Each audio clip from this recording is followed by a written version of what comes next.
Gurmaigad Chean Cóirle agus Bóilm Fáilte Thuribh an Bille seo inniu. Cosalaishan bank infrastructure agus inéisteachta inéis Teisha táhairta gohfuilmid ag lacu ar páirt an bank forbartha seo. Fléimid an bank forbartha agus infrastructure inéis ar na muillimh agus Teisha táhairta agus is an rud cearta le déanú a Chean Cóirle gohfuilmid mar páirt an bank forbartha seo agus gohfuilmid a chuirlis a forbert an down ar an omlan agus níl doubt bí go bhfuil sin níos táhairtaí agus muid tearta má as amana cruaie agus caithimid bheith ag gcónaí ag ddíriú ar na cantratha an down seo na bhfuil ó léidir ó hiúigh námíochta is a taimid hain agus cinnte go bhfuil Virginia inar idir bhartaíthart le na tíre eile sa down ag déanú seo ar an bhunas ceart agus níl doubt bí gur féidir le na baint forbartha seo róllharna emmert agus iad chur airgid is foiil le tógraí táhairta infrastructure a Thorabhaim. So I do welcome this bill and right and proper that we participate in development banks and make a contribution to the development of the entire world. Minister, as we know, Africa is a continent that is desperately short of key infrastructure such as rail networks, power plants and many other key pieces of infrastructure. And it's important that any efforts to tackle the infrastructure gap are African-led and managed and part of a sustainable development plan. Overseas development aid was once widely viewed as humanitarian assistance or simply a cash transfer. And it is important to note that for what European countries give out in ODA, they take multiples back from African countries through unfair trade systems, the dumping of goods and especially tax avoidance schemes. Throughout Europe's brutal colonial occupation of most of the African continent, it was robbed of its natural resources and minerals to its peoples. Some of the structures that were there then still remain in place. And we must bear that in mind before we all congratulate ourselves too much today in taking this decision to join this bank. While the AIIB was a new bank once driven by China, the African Development Fund and Bank is a long-established and is an African-led bank. Ireland, no doubt, is late in the day in joining up as a member, but let's be clear, it is better late than never. Unlike the AIIB, there is no disadvantage of not being a founding member. While in the grand scheme of things, Ireland's contribution is small, both in perspective of our own budget and the budget of the bank, it is nonetheless 62 million or thereabouts to be encashed in 8 annual instalments, approximately 8 million per annum for participation alone in the fund, and then we have the paid-in contribution of in the region of 37.8 million for membership of the bank, which is also payable over 8 years, 4.7 million annually. So the first instalment is paid when the Oireachtas passes this bill, and therefore this bill deserves our full attention and proper scrutiny. And what that means is insisting, from our point of view, is insisting that there is accountability in this bill so that the Oireachtas is simply not writing a blank cheque. And after all, I understand that the maximum callable capital under the agreement would mount to just less than €600 million. In Ireland's case, I fully accept that it is highly unlikely to ever be called, and it has never been. But it's also important to err on the side of caution. And with that in mind, I will consider at committee stage amendments so that accountability and transparency are central to this piece of legislation. There is no provision in the bill that the annual report of the fund or bank are laid before the Houses of the Oireachtas, and that's just a small example. I note that any monies, including amendments, must be approved by the Dáil and not just the Minister for Finance, and that is a welcome fact, and it hasn't always been the case, and that's why I point that out.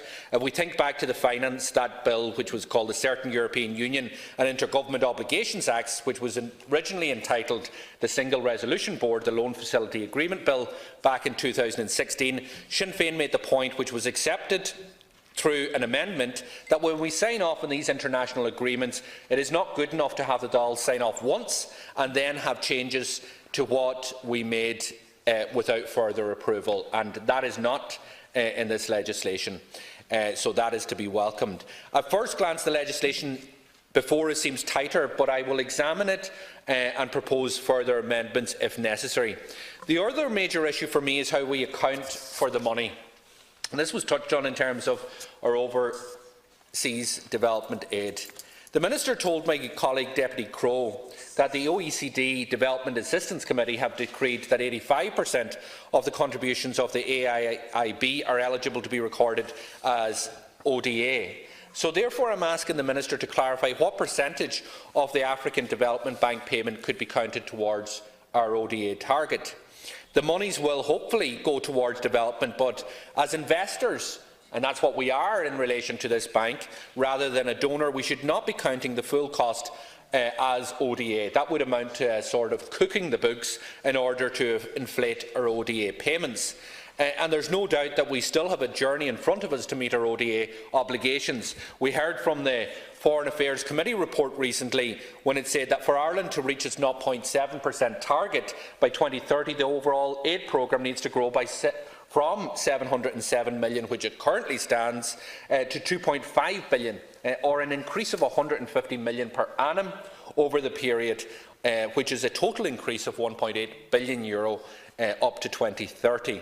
We know that Budget 2019 announced on the 9th of October an additional allocation of 110 million for 2019, so already falling short in relation to the trajectory that we need to be on. And we have to recall here how grossly distorted our GDP is in the state, but also that there are times like this when meeting our fiscal targets that it plays to our advantage.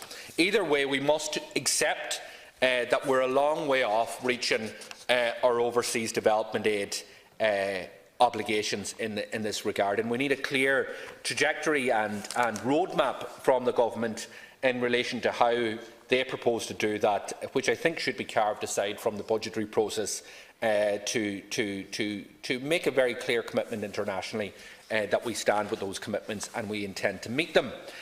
Minister, I think we should not end the debate when the bill passes through the Oireachtas. I think it is vital that ODA is accountable for and transparent. And we know that at the end of the day, this is taxpayers' money, and we need constant oversight of how it is paid, and to ensure that when it is paid, it's making a real and meaningful difference to the lives of people in the regions which is intended for. I believe as part of that, that the Minister should attend before the Finance Committee on an annual basis to discuss the Department of Finance's ODA spend and hear more about how it has been spent and the impact it is generating. I know that the Foreign Affairs Committee regularly meets with the Minister for Foreign Affairs to discuss ODA spend by Department of Foreign Affairs, and I think the Department or the Committee of Finance should do likewise, and I would like to hear the Minister's viewpoint on that.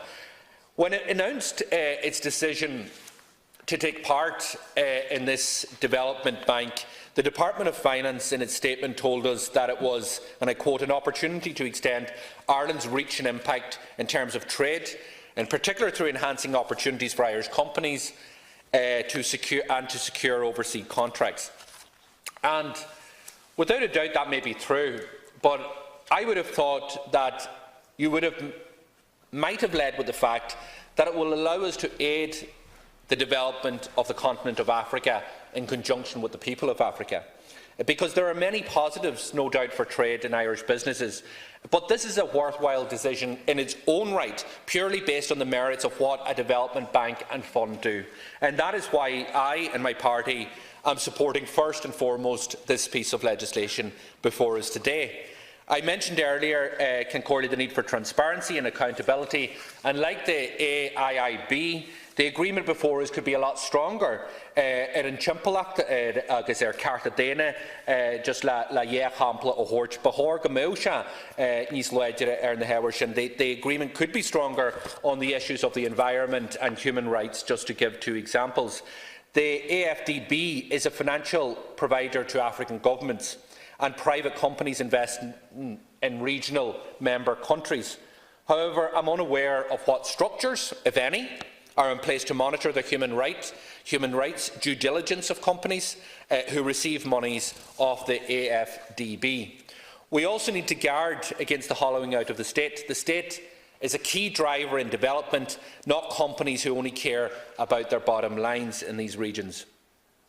Until robust state structures which redistribute wealth and provide for the social needs of citizens are in place and functioning correctly, economic underdevelopment and inequality will still exist. Agus caiimid an bé mahar sin go bhfuil na structúí sin fóhanne muoin na tíre seo a wrench mar is ceart go bhfuil na nithe socialte do sirannaí in sin agus go bhfuil na coinnealathe ceart economiaachta in sin sa dóis go dtí glynn deirú tharla sin có go bhfuil cothaimiacht in sin sna tíre sinne.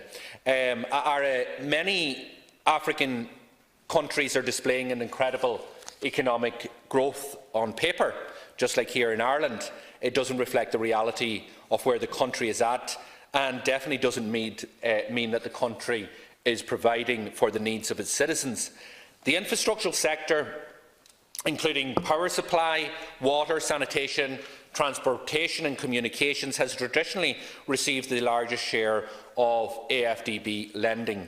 And while Africa is not the continent which is producing the worst pollution and degradation of our environment, it is one of the hardest hit, and we need to acknowledge that very clearly. And it is important for organisations like the AFDB to give financing to programmes to develop renewable energy technologies adapted to the natural environments of different African climates and the unique and specific energy needs of African countries. Lastly, can I say, Minister, that we cannot let today pass without looking at how other policies interact with development in these regions. And I've made this point on numerous occasions, not least when we were discussing the finance bill recently. In particular, I raised the issues in relation to our own corporation tax policy and others, and how they interact with developing nations and territories. In the finance bill, we discussed how Ireland had chosen the weakest model under the CFC rules and the multilateral convention, where we have opted out of Article 12.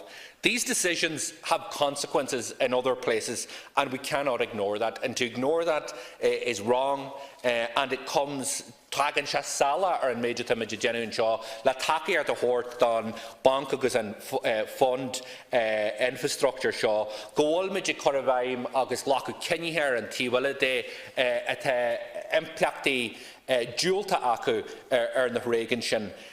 Likewise, can I say that Ireland not only has adopted out of Article 12 and has taken the weakest model of the CFC rules and the multilateral convention, but it still opposes public country-by-country reporting, and that should end now.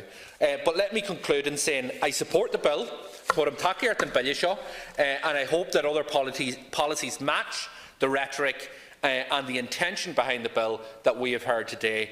But given what we're dealing with, san cóisiaricadus agus na haganse go dtín cathu staide in seo san Dáil is dóithe na bhfuil an rialtas sesta bogu ar na heabhar eile sin atá luite. Mar sin réite ach sin réite bé mise agus má fuairtí ag tuairteach ar an bheile seo gur maigad.